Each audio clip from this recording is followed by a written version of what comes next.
जंगल में लगातार 5 दिन से बारिश छमछम बरस रही थी। 5 दिनों से सभी पक्षी अपने अपने घरों में डरे हुए बैठे थे। मेरा भूख से बुरा हाल है। मैंने बादशाह के लिए दाना जमा तो किया था, लेकिन वो काले कौवे चुरा कर ले गए। उन कौवों की वजह से मुझे हर बार बारिश के दिनों में भूखे ही रहना पड़ता है। मम्मा, बाहर कोई है, दरवाजे पर दस्तक हो रही है। पिता के दरवाजे पर दस्तक होती है। मैं खोलती हूँ दरवाजा। मम्मा चिड़िया दरवाजा खोलती है। बाहर कबूतर अपने छोटे से बेटे के साथ खड़ा था। कबूतर भैया, आप इतनी बारिश में कीकी को साथ क्यों लेकर आए हैं? कबूतर रोने लग जाता है। मुझसे देखा नहीं जा रहा था, मेरा बेटा भूखा है। 2 दिन से मेरा कीकी भूख से मर रहा है। रानू बहन, कृपया करें, मेरे बेटे को 2 दाने खाने को दे दें। कबूतर भैया, अगर आप कीकी को साथ ना भी लेकर आते तो मुझे आप पर विश्वास था। ऐसे कहते हुए मम्मा चिड़िया अपने घर जाती है। मम्मा, अगर ये दाना कबूतर अंकल को दे दिया तो हम रात के खाने में क्या खाएंगे? कुकू बेटा, हमने दोपहर का भोजन कर लिया है और रात को बिना खाए भी रह सकते हैं, लेकिन कीकी 2 दिन से भूखा है। मम्मा, आप ये दाने कीकी भाई को दे दें, वो भूखा है। आखिरी दाना जो घर में पड़ा था मम्मा चिड़िया उठाकर कबूतर को दे देती है और कबूतर वो दाना लेकर वहाँ से चला जाता है। मुश्किल वक्त गुजर जाता है। आखिर जंगल में बारिश रुक जाती है। कबूतर, कौवा, चिड़िया और तोता दाना लेने अपने घर से निकलते हैं। वो सब मैदान में जाते हैं, लेकिन मैदान में तो हर तरफ पानी ही पानी था। अब क्या करें? यहाँ तो हर तरफ पानी ही पानी है। अब भोजन कहाँ से मिलेगा? दोस्तों, परेशान होने की जरूरत नहीं है। घने जंगल में कोई फल जरूर मिल जाएगा। तो फिर हम घने जंगल में जाते हैं।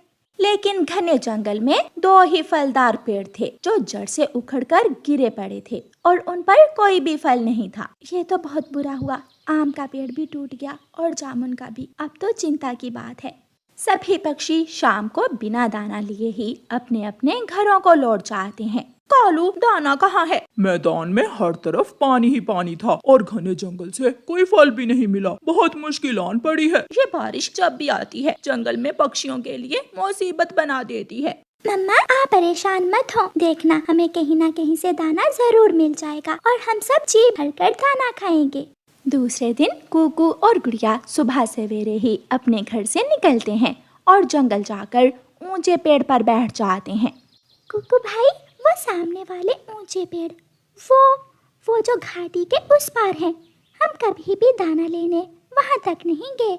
बड़े पक्षी सब जानते हैं, हो सकता है उस जंगल में दाना ना हो। लेकिन हमें निकलना चाहिए। हम सबको इस जंगल से आगे भी निकलना चाहिए। हो सकता है हम किसी नए जंगल की खोज कर लें, जिस जंगल में दाना हो, फल हो और हम जिंदगी बचा सकें, अपने परिवार की और अपने जंगल में रहने वाले पक्षियों की।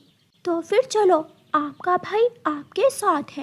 दोनों बहन भाई उड़ते हैं और बड़े बड़े लंबे पेड़ों की तरफ उड़ते हैं। वो उड़ते उड़ते घाटी पर पहुंच जाते हैं। वहाँ एक बूढ़ी फाख्ता बैठी हुई थी। दोनों बहन भाई उसके पास जाते हैं। माँ जी, हम पिछले जंगल से आए हैं, भूख के मारे हैं हमारे जंगल में सभी पक्षी, कोई रास्ता बताएं। बच्चों, मुझे बहुत खुशी हुई कि हाथ पर हाथ रखकर बैठने की बजाय आपने कोशिश की, हिम्मत की और यहाँ तक आए। सामने जाओ, उन बड़े पेड़ों की दूसरी तरफ एक नया जंगल है जिसमें फल भी हैं और दाना भी। कुकू और गुड़िया बहुत खुश होते हैं और वहाँ से उड़ते हैं। थोड़ी ही देर में दोनों बहन भाई लंबे लंबे पेड़ों वाले जंगल में पहुँच जाते हैं। उस जंगल के तो रंग ही नए थे। हरे भरे पेड़ जो फलों से भरे हुए थे, जमीन पर चावल के पौधे थे और हर तरफ अनाज ही अनाज। हमने कर लिया, नया जंगल ढूंढ लिया हमने। कुकू भाई, हमें वापस जाना चाहिए और अपने जंगल के बड़े पक्षियों को अपनी खोज के बारे में बताना चाहिए। मैं कुछ फल तोड़ लूं, फिर ही मम्मा और दूसरे पक्षी हमारी बात पर विश्वास करेंगे। कुकू 2 पके हुए सेब तोड़ लेता है और दोनों बहन भाई वापस होते हैं। मुझे विश्वास नहीं हो रहा है बच्चों, ये इतने मीठे मीठे लाल लाल सेब आप कहाँ से लाए हैं? मम्मा, हमने नए जंगल की खोज की है, अब सबको भोजन मिलेगा। फिर कुकू और गुड़िया अपने जंगल के सभी पक्षियों को साथ लेकर उस नए जंगल में जाते हैं। तोता पेड़ पर बैठकर अमरूद खाने लगता है। बचा लिया, कुकू और गुड़िया ने हमें मरने से बचा लिया। अगर कुकू और गुड़िया इस जंगल की खोज ना करते तो न जाने क्या होता। मेरे बच्चों ने एक बड़ा काम किया है। हर तरफ कुकू और गुड़िया की तारीफ हो रही थी। मम्मा चिड़िया को अपने बच्चों पर गर्व था। कुकू और गुड़िया भी अपनी तारीफ सुनकर बहुत खुश थे। प्यारे दोस्तों, इस कहानी से हमें सीख मिलती है कि मुश्किल समय में हमें बैठने की बजाय कोशिश करनी चाहिए। और प्यारे दोस्तों, इस कहानी को लाइक, अपने दोस्तों के साथ शेयर और चैनल को सब्सक्राइब करना बिल्कुल मत भूलना। आपका धन्यवाद।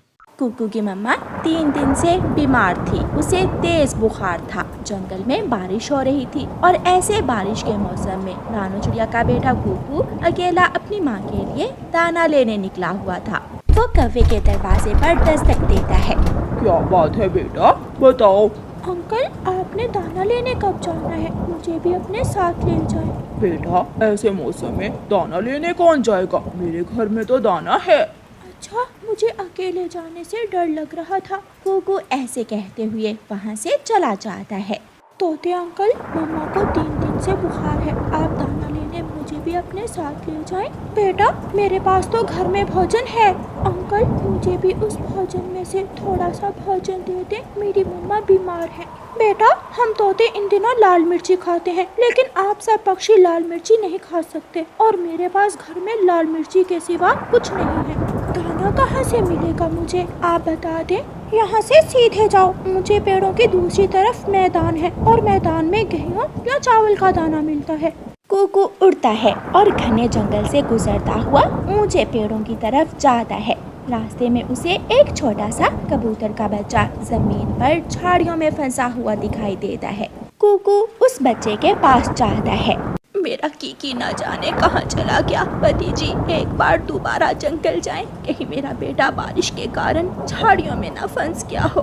मैं 2 बार पूरा जंगल घूम कर आया हूँ, लेकिन मुझे कहीं भी कीकी दिखाई नहीं दिया। चुप कर जाओ लूसी, चुप कर जाओ। शायद अब हमारा बेटा कभी लौट कर वापिस नहीं आएगा। दोनों पति पत्नी उदास बैठे हुए थे। कुकू कीकी को झाड़ियों से बाहर निकालता है। कीकी, आप यहाँ कैसे फंस गए थे? मैं बारिश में नहाने घर से निकला था कि तेज हवा मुझे यहाँ ले आई। मैं कब से मदद की गुहार लगा रहा था। चले, मैं आपको आपके घर तक छोड़ देता हूँ। कुकू कीकी को साथ लेकर उसके घर जाता है। अपने बेटे को जिंदा देखकर कबूतर और कबूतरी बहुत खुश होते हैं। मम्मा, अगर कुकू वहाँ ना आता तो मैं कभी भी झाड़ियों से निकल ना पाता। बेटा, आप जंगल क्या करने गए थे? आंटी, मेरी मम्मा बीमार है। मैं सुबह से दाना ढूंढ रहा हूँ और दाना ढूंढते ढूंढते मैं घने जंगल तक पहुँच गया। चिंता ना करो बेटा, मैं आपको अभी दाना देता हूँ। फिर कबूतर कुकू को दानों से भरी एक थैली दे देता है। ये दाना आप घर ले जाएं और अपनी मम्मा से कहना कि जब बारिश रुकेगी तो मैं आऊँगा। कुकू वो दाना लेता है और अपने घर वापस चला जाता है। बेटा कुकू, ये दाना आपने कहाँ से लिया है? कुकू अपनी मम्मा को सारी बात बताता है। मम्मा, जब मैं कीकी को साथ लेकर उसके घर गया तो कबूतर अंकल ने मुझे ये दाना दिया। शाबाश बेटा, ऐसे ही हमेशा दूसरों की मदद करते रहना। दूसरों की मदद करने से हमारी अपनी मुश्किलें भी आसान हो जाती हैं। मम्मा, कबूतर अंकल जब बारिश रुकेगी तो हमारे घर आएंगे। शाम हो जाती है और फिर शाम के बाद लूसी कबूतरी और कबूतर रानू चिड़िया के घर आते हैं। चिड़िया बहन, आप इतनी बीमार हैं और हमें किसी ने बताया ही नहीं। मैंने कुकू से कहा भी था कि आपको जाकर बता दे, लेकिन शायद कुकू भूल गया। लूसी, आप रानू का ख्याल रखें और मैं बुलबुल डॉक्टर को बुला कर लाता हूँ। बारिश पहले से थोड़ी कम थी, इसलिए कबूतर को उड़ने में आसानी थी। रास्ते में गोरी कौवी कबूतर से कहती है, कबूतर कबूतर, तुम कहाँ जा रहे हो?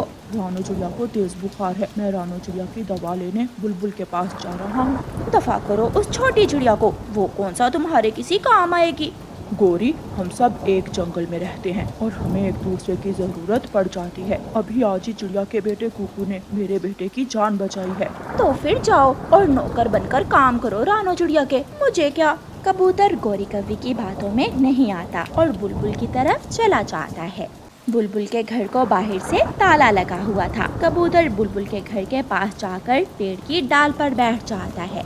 न जाने कब बारिश रुकेगी, कब बुलबुल आएगी, अब मैं क्या करूं? कबूतर ऐसे सोचता है। थोड़ी देर बाद बुलबुल आ जाती है। वो अपना छाता एक तरफ रखती है और घर का दरवाजा खोलती है।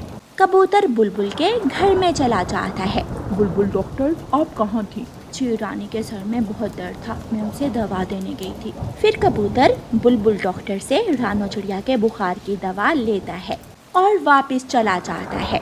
चिड़िया के घर जाकर कबूतर बुखार दूर करने वाली दवा के कुछ कतरे चिड़िया के मुंह में डालता है। कल मेरी मम्मा ठीक हो जाएंगी ना? हाँ बेटा, आपकी मम्मा सुबह तक ठीक हो जाएंगी। भूसी ने घर की अच्छी तरह सफाई कर दी थी। रानो बहन, अब हम चलते हैं, हमारा बेटा कीकी घर में अकेला है। बहुत बहुत शुक्रिया, आप दोनों ने मेरी मदद की। शुक्रिया तो कुकू का, जिसने कीकी की जान भी बचाई और हमें बताया भी कि आप बीमार हो। फिर कबूतर और कबूतरी वहाँ से चले जाते हैं।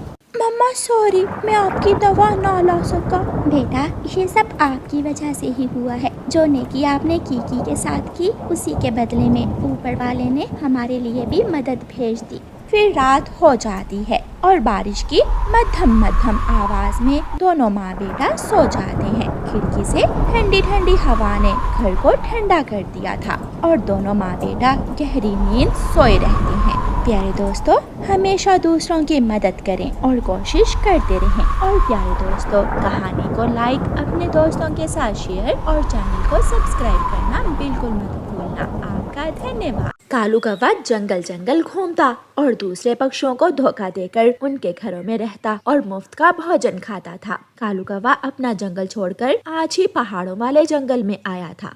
कालू कौवा पहाड़ की चोटी के नीचे बैठकर अपनी टांग पर पट्टी बांधता है। हाँ, हो गया, अब मुझे जंगल में जाना होगा। मुफ्त का भोजन खाने और मुफ्त का घर लेने के लिए मुझे ढूंढना होगा किसी न किसी पागल पक्षी को। कालू कौवा उड़ता है और जंगल में चला जाता है। एक घर का दरवाजा खुला देखकर कालू कौवा वहाँ जाता है और बाहर खड़ा होकर आवाज देता है, मेरी मदद करो, मेरी मदद करो, मेरी टांग टूट गई है, पक्षी मेरी मदद करो। घर के अंदर से एक तोता बाहर निकलता है। कौवे, क्या हुआ है तुम्हारी टांग को? तुम्हारी टांग पर तो पट्टी बंधी हुई है। मैं अपनी माँ के पास जा रहा था कि मुझे चोर उल्लू ने लूट लिया और मार मार कर मेरी टांग तोड़ दी। मुझे खाना दो, मुझे खाना दो। कौवे की ये हालत देखकर तोते को कौवे पर दया आ जाती है। चुप कर जाओ भूखे कौवे, चुप कर जाओ, मैं अभी तुम्हें खाने को अमरूद ला कर देता हूँ। तोता अपने घर में जाता है और कौवे के लिए एक अमरूद लेकर आता है। मेरा घर तो यहाँ से बहुत दूर है, आज की रात मैं इसी पेड़ पर बैठकर गुजार लेता हूँ। कौवा थोड़ी दूर बैठकर अमरूद खाने लगता है। रात हो जाती है। तोता अपने घर की खिड़की में से कौवे को बैठा हुआ देखता है। मैं इस बेचारे कौवे को आज की रात अपने घर ही रख लेता हूँ। तोता बाहर जाता है और कौवे से कहता है, कौवे तुम मेरे घर में आ जाओ और आज की रात मेरे घर में गुजार लो। कौवा तोते के साथ उसके घर में चला जाता है। मैं मुश्किल में हूँ दोस्त, तुमने मेरी मदद की। जब कभी तुम मेरे जंगल आओगे तो मैं भी तुम्हारी बहुत अच्छी तरह सेवा करूँगा। कौवे, कौन सा जंगल है तुम्हारा? सागर वाला जंगल है मेरा। अच्छा, फिर तो नदी के पास रहने वाले लाल तोते को तुम जानते होगे। नहीं, मैं जंगल में किसी को भी नहीं जानता। मीनू मौसी का घर देखा है क्या? नहीं, मुझे नहीं मालूम मीनू मौसी का घर कहाँ है। यार, तुम सागर वाले जंगल में रहते हो और जानते किसी को भी नहीं हो। मुझे नींद आ रही है, मुझे सोने दो तोते, मैंने कल सुबह सवेरे जाना है। कौवा सो जाता है और सुबह उठकर नाश्ता करता है और किसी दूसरे पक्षी की खोज में निकल जाता है। थोड़ी दूर जाकर कौवा अपनी टांग से पट्टी उतारकर फेंक देता है। अब बनूंगा अंधा और अंधा बनकर किसी दूसरे पक्षी की मदद लूंगा। कौवा अंधा बनकर बीच रास्ते के बैठ जाता है। थोड़ी देर बाद एक चिड़िया वहाँ से गुजरती है। कोई है जो मुझ अंधे को दाना दे, जो मुझ अंधे की मदद करे। कौवे की आवाज सुनकर चिड़िया वहाँ आ जाती है। कौवे कौवे, क्या तुम्हें आंखों से दिखाई नहीं देता है? नहीं, मैं अंधा हूँ। मुझे तो यह भी नहीं मालूम कि मेरा रंग कैसा है। मैं लाल हूँ, काला हूँ या फिर नीला। ये सुनकर चिड़िया हंसने लगती है। कौवे, तुम काले हो। कौवे हमेशा काले ही होते हैं। चलो मेरे साथ चलो, मैं तुम्हें दाना देती हूँ। थोड़ा आहिस्ता आहिस्ता उड़ना, मैं तुम्हारे पीछे पीछे आ जाऊंगा। चिड़िया आगे आगे उड़ती है और कौवा पीछे पीछे। ये कौवा अंधा होकर उड़ ऐसे रहा है जैसे देख रहा। चिड़िया कौवे को अपने घर ले जाती है। लो कौवे भैया, ये लो दाना। क्या है? दाने में क्या है? कौन सा अनाज है? कौवे भैया, मकई का भुट्टा है। मैं कल मकई का भुट्टा लाई थी। एक मैंने खा लिया था और एक आप खा लें। कौवा मजे मजे से मकई का भुट्टा खाने लगता है। चिड़िया चिड़िया, आज की रात मुझे अपने घर में रख लो। शाम होने वाली है। मैं अंधा कौवा कहाँ जाऊँगा? मेरा घर तो यहाँ से बहुत दूर है। कौवे भैया, चिंता न करें, आप आज की रात मेरे घर में रुक जाएं और फिर कल मैं आपको आपके घर छोड़ आऊंगी। ये सुनकर कौवा खुशी से नाचने लगता है। कौवे कौवे, गिर जाओगे, आराम से बैठ जाओ। चिड़िया कितनी अच्छी है, मन की कितनी सच्ची है। चिड़िया कितनी अच्छी है, मन की कितनी सच्ची है।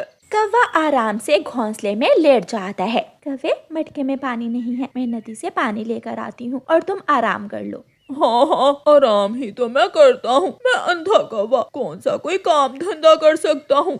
चिड़िया अपना मटका उठाकर नदी की तरफ चली जाती है। रानो चिड़िया, जो कल तुम मकई का भुट्टा लाई थी उसमें से आधा मकई का भुट्टा मुझे दे दो। तोते भैया, वो तो कौवे ने खा लिया। कौवे ने? कौन से कौवे ने? बेचारा अंधा कौवा आज मुझे रास्ते में बैठा मिला था, भूखा था, बेघर था। मैं उसे अपने घर ले गई। एक कौवा कल मुझे भी मिला था जिसकी टांग टूटी हुई थी। कहीं ये वही नाटकबाज कौवा तो नहीं है? चलो मैं भी जाकर देखूं वो कौवा कौन है। तोते भैया, आप भी ऐसे ही गरीबों पर शक करते रहते हो। वो बेचारा तो अंधा है। लेकिन तोता चिड़िया के साथ चला जाता है। चिड़िया और तोता घर की खिड़की से जाकर देखते हैं तो वो कौवा चिड़िया की अलमारी खोलकर खड़ा था। ये मीठा फल यहाँ छुपा कर रखा हुआ है और मुझे दे रही है मकई का भुट्टा। कौवा अलमारी से मीठा फल निकाल कर खाने लगता है। चिड़िया ये सब देखकर हैरान हो जाती है। ये वही कौवा है जिसने कल मुझसे दाना भी लेकर खाया और रात भी मेरे घर में ही गुजारी। इसे तो मैं सीधा करती हूँ।